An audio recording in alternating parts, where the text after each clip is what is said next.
하나님의 은혜가 함께 하시길 바랍니다. 6월 17일 목요일입니다.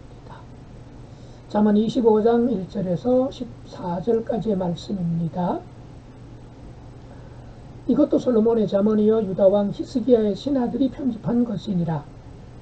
이 일을 숨기는 것은 하나님의 영화요 이 일을 살피는 것은 왕의 영화니라. 하늘의 높음과 땅의 깊음같이 왕의 마음은 헤아릴 수 없느니라. 은에서 찌꺼기를 제하라. 그리하면 장색의 쓸만한 그릇이 나올 것이요 왕 앞에서 악한 자를 제하라. 그리하면 그의 왕위가 의로 말미암아 견고히 서리라. 왕 앞에서 스스로 높은 채 하지 말며 대인들의 자리에 서지 말라. 이는 사람이 내게 이리로 올라오라고 말하는 것이 내 눈에 보이는 귀인 앞에서 저리로 내려가라고 말하는 것보다 나음이니라. 너는 서둘러 나가서 다투지 말라. 마침내 내가 이웃에게서 욕을 보게 될 때에 내가 어찌할 줄을 알지 못할까 두려우니라. 너는 이웃과 다투거든 변론만 하고 남의 은밀한 일은 누설하지 말라. 듣는 자가 너를 꾸짖을 터이요 또 내게 대한 악평이 내게서 떠나지 아니할까 두려우니라. 경우에 합당한 말은 아루새긴 은쟁반의 금사관이라. 슬기로운 자의 책망은 청종하는 귀의 금고리와 정금 장식이니라. 충성된 사자는 그를 보낸 이에게 마치 추수하는 날의 얼음 냉수 같아서 능히 그 주인의 마음을 시원하게 하느니라.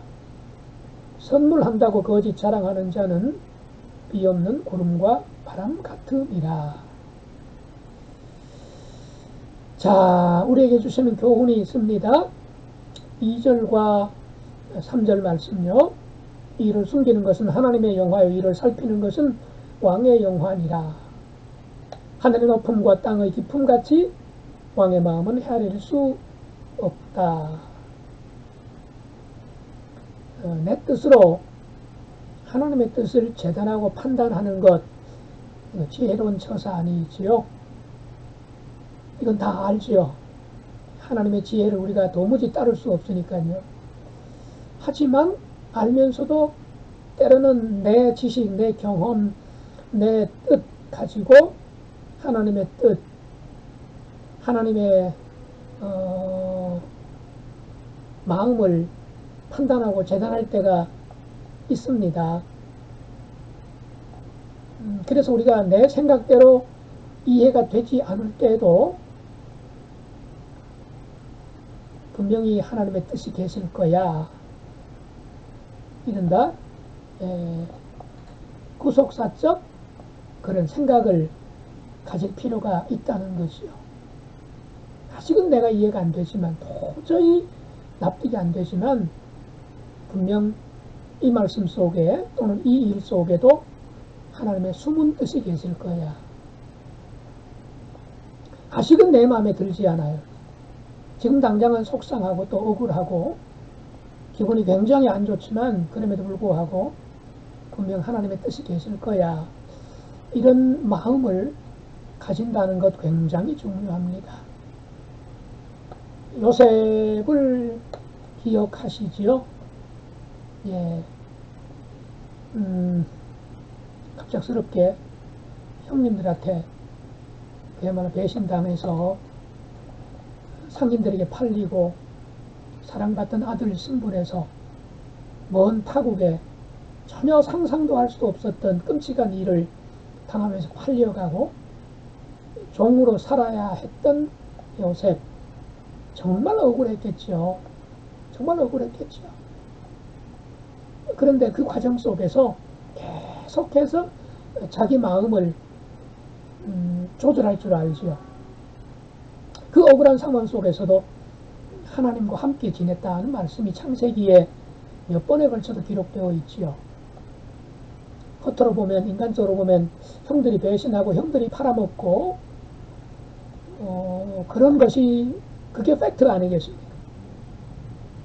그런데 그런 상황 속에서도 이 속에 하나님의 뜻이 계실 것이다. 이러면서 나중에 형들을 만났을 때 뭐라고 합니까? 나를 이곳에 보내신 것은 당신들이 아니고 형님들이 아니고 하나님이 형님들보다 먼저 나를 이곳에 보내셨습니다. 예, 구속사적 해석을 하는 거 아니겠습니까? 예, 저도 이렇게 뭐 말은 합니다만 쉽지 않죠. 쉽지 않죠. 잠이 안 올 때도 있고, 정말 속상할 때도 있고, 왜 매번 이렇게 그냥 견뎌야 하냐, 참아야 하냐, 이런 생각 여러분 드실 때가 있지 않습니까? 그런데 마지막까지 우리 하나님은 알파의 하나님, 오메가의 하나님이라는 거 우리 다 알고 또 그거를 고백해야 되죠.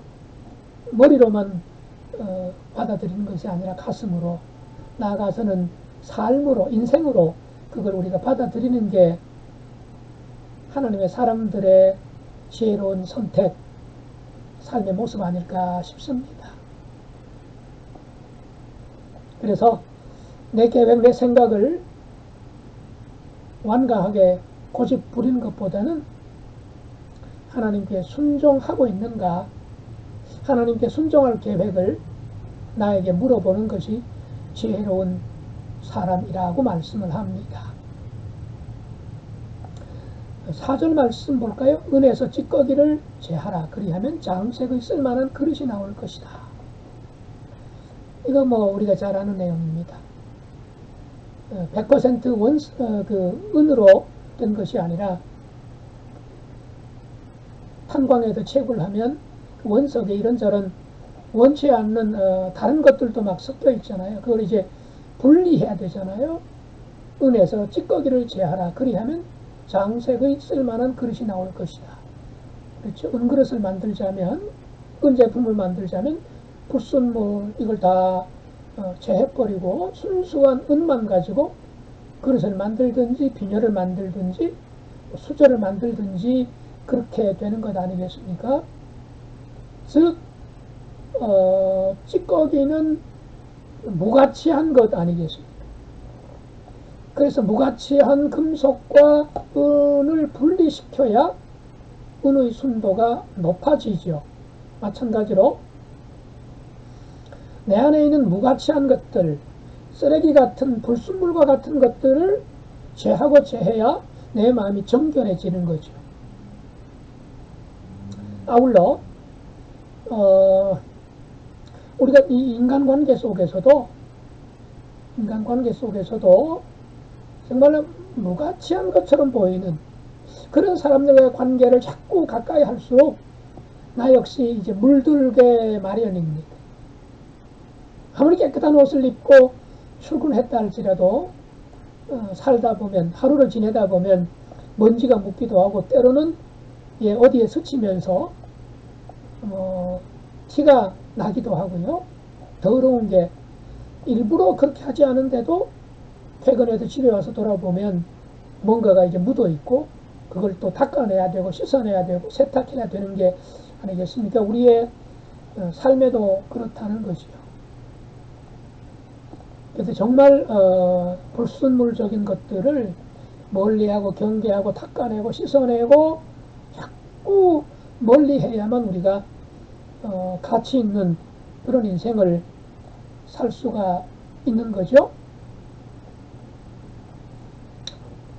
자, 그 다음에 8절부터 10절을 보면요. 너는 서둘러 나가서 다투지 말라. 마침내 내가 이웃에게서 욕을 보게 될 때 내가 어찌할 줄을 알지 못할까 두려우니라. 즉 누군가를 이렇게 좀 부정적으로 이야기해야 되는 상황이 오면 너무 성급하게 부정적으로 말하지 말라는 얘기이지요. 즉 한쪽 얘기만 듣고 판단하지도 말고 감정에 치우쳐서 화가 난 상태에서, 분이 난 상태에서, 열받은 상태에서 그렇게 말을 하게 되면 나도 모르게 좀 격한 말이 나오기 쉽지 않아요. 인간이기 때문에. 자, 그래서 서둘러 나가서 다투지 말아라. 조금 시간적인 여유를 가지라는 거죠. 몇 초만이라도 또는 몇 시간, 며칠만이라도 생각에 여유를 좀 가지라는 얘기지요. 감정에 휘둘리지 않고 이성적으로, 상식적으로, 그리고 성경적으로 판단하면 뭐 더 말할 것도 없지 좋겠지요. 내가 급하게 감정에 치우쳐서 또는 한쪽 얘기만 듣고 또 기분 상한 가운데서 누군가를 좀 이렇게 부정적으로 얘기하게 되면 그것으로 끝나는 게 아니잖아요. 거의 반드시 나한테 되돌아오게 되지요. 그 지혜롭지 못하다는 얘기입니다. 게다가 이제 9절에 보면 너는 이웃과 다투거든 변론만 하고 남의 은밀한 일은 누설하지 말아라. 우리 인간은 가십거리, 뭐 연예인이라고 한다면 스캔들이나 정치인의 가십거리, 이른바 뒷담화 이런 것들 좀 들으면 재밌어 하거든요. 그걸 내 가까운 사람한테만 이렇게 들려주기를 좋아해요. 또 그런 이야기 들으면 또 재미있고 그걸 가지고 죄송합니다. 막 씹고 막 이렇게 된다고요. 그럼 점점 더 불어나게 되죠. 그럼 또 퍼나르고 이렇게 눈덩이처럼 커지지 않습니까? 그거 지혜롭지 못하다는 거예요. 변론만 하고, 즉 다툴 때에도 변론만 하고 남의 은밀한 일은 누설하지 말아라. 즉 누군가가 가지고 있는 은밀한 일, 그게 남들이 알게 되면 정말 자존심이 상하거나 또는 그 사람의 삶에 굉장히 그 타격을 받게 될 부분이 있다면 그걸 내가 알아요. 비밀을 끝까지 그냥 입을 다물고 지켜주든지 아니면 그랬다가는 또 다른 화가 오거나 제3자가 더 큰 피해를 입을 수도 있겠다라고 하는 사실이라고 판단이 되면 어떻게 하라는 거예요? 예, 그 당사자에게 1대1로 만나서 이야기하라는 거예요. 그때는 비난이 아니죠. 있는 사실을 그대로 전해주고 그리고 그 사람으로 하여금 그 사실을 인정하게 하고 그걸 또 이제 고치도록 설득하거나 또 회개하도록 한다면 더 바랄 것이 없겠지요. 대신에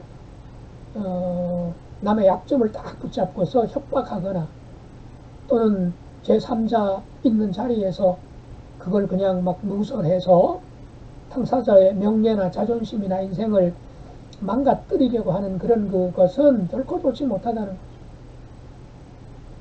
그렇게 될 경우에 그 당사자가 회개할 가능성은 더 없어지죠. 만약에 내가 알고 있는 것이 그게 팩트가 아니고 잘못 들은 것이라고 한다면 또는 오해 때문이었다고 한다면 더 큰 화가 나에게 돌아오는 것 아니겠습니까? 그래서 11절 경우에 합당한 말은 아로 새긴 은쟁반의 금사과이다. 같은 말도 언제 어디에서 누구에게 어떤 톤으로 어떤 표정으로 낮은 목소리를 말했는지 큰 목소리를 말했는지 이거에 따라서 엄청 달라지지 않습니까? 그래서 여기 경우에 합당한 말은 아로 새긴 은쟁반의 금사과라고 말씀을 합니다. 그 욥기에 나오는 그 욥이 불행한 일을 겪고 있다고 하는 소식을 들은 욥의 절친들이 그 먼 곳에도 찾아와서 며칠 동안 함께 있으면서 욥을 위로하잖아요. 고맙죠. 세상에 그런 친구들이 어디 있습니까? 문제는 그 친구들이 하는 말은요 다 옳은 말이에요. 틀린 말 하나 없습니다. 들어보면 구구절절 다 맞는 말이에요. 그런데 욥이 듣기에는 어때요? 그야말로 말장난인 거죠. 그냥 교과서적인 발언만 하는 거예요. 마치 우리가 이제 장례식장에 가서 조문한다면서 너무 슬퍼하지 말라고 예수님 믿으셨다가 세상 떠났으니 천국 갔는데 왜 그렇게 우느냐 슬퍼하느냐 그렇게 믿음이 없냐 맞는 말이에요. 당연히 성경에 근거한 말이죠. 그러나 뭐가 잘못된 거예요? 예, 그 경우에 맞는 말은 아니라는 것이죠. 그러니까 옳은 말도 바른 말도 언제나 옳거나 바르지 않을 수 있다는 얘기입니다. 예, 경우에 합당한 말은 아로 새긴 은쟁반의 금사과이다. 아무리 금사과 같은 권고라도 적당한 때와 상황과 또 적합한 사람과 적합한 표현이라고 하는 은쟁반에 담겨질 때에 정말로 금사과 같은 말이 된다는 말씀입니다. 그래서 우리가 참 그 찬스를 잘 잡는다는 거, 미안하다는 그 말을 하는 것도 때를 놓쳐버리면 참 어렵죠. 고맙다는 말도 마찬가지고요. 예, 그래서 하나님 나로 하여금 정말 그 경우에 합당한 말을 하게 하시고 금사과 같은 말을 하게 하시되 은쟁반에 담긴 금사과 같은 말을 하게 해주세요. 이것도 우리의 기도 제목, 참 중요한 기도 제목이 아닐까 싶습니다. 그 다음에 이제 13절, 14절 한번 볼까요? 13절, 14절. 충성된 사자는 그를 보낸 이에게 마치 추수하는 날의 얼음 냉수 같아서 능히 그 주인의 마음을 시원하게 하느니라. 사자, 대사라는 얘기지요. 충성된 대사, 그를 보내니 누군가요? 한 나라의 최고 그 권력자, 대통령 또는 뭐 총리, 뭐 내각 수반 뭐 이렇게 될 수 있지 않습니까? 충성된 사자, 추수하는 날의 얼음 냉수 같다. 우리나라에서도 이제 추수할 때 땀이 많이 나잖아요. 시원한 물 마시고 싶은데 잠언이 기록된 중동에서, 이스라엘에서 얼마나 덥습니까? 그럴 때 얼음 냉수 생각만 해도 시원하지 않습니까? 우리가 하나님의 마음을 시원하게 해드리는, 예수님의 가슴을 그냥 뻥 뚫어지게 해주는 그런 사람이 충성된 그리스도인이라는 얘기죠. 하나님을 시원하게, 예배를 통해서도 시원하게 하나님을 해드리고, 또는 내 한마디 말 때문에 지치고 힘든 사람들을 시원하게 격려해 주는 거, 교회를 시원하게 해주는 거, 이게 지혜로운 성도의 모습입니다. 기도하시죠. 하나님 우리 아버지, 오늘 특별히 경우에 합당한 말은 아로새긴 은쟁반의 금사과라는 말씀을 특별히 가슴에 새겨봅니다. 혹시 우리는 너무 뻔한 얘기를 상대방의 여건이나 환경이나 입장을 생각하지 않고 성경적인 이야기라고, 또 꼭 필요한 이야기라고, 중요한 말이라고 해서 함부로 그렇게 말하는 적은 없는지요? 틀린 말은 아니라고, 필요한 말이라고 하면서 상대방의 마음을 읽지 못한 가운데서 그냥 내 신념이나 내 주장만 털어놓는 적은 없는지 모르겠습니다. 내가 한 말이 다 맞기는 하지만 그 상황, 그 입장에서는 받아들이기 어려운 그런 일은 없는지요? 하오니 우리 아버지 하나님, 필요한 말도 때에 맞게 하시고 합당한 말도, 심지어 성경에 기록되어 있는 말씀까지도 그 사람을 생각하며 그 사람을 살리고자, 그 사람을 공감하면서 그 사람의 가슴을 읽어내면서 할 수 있는 지혜로운 주님의 백성 되게 해 주시옵소서. 예수님 이름으로 기도하옵나이다. 아멘.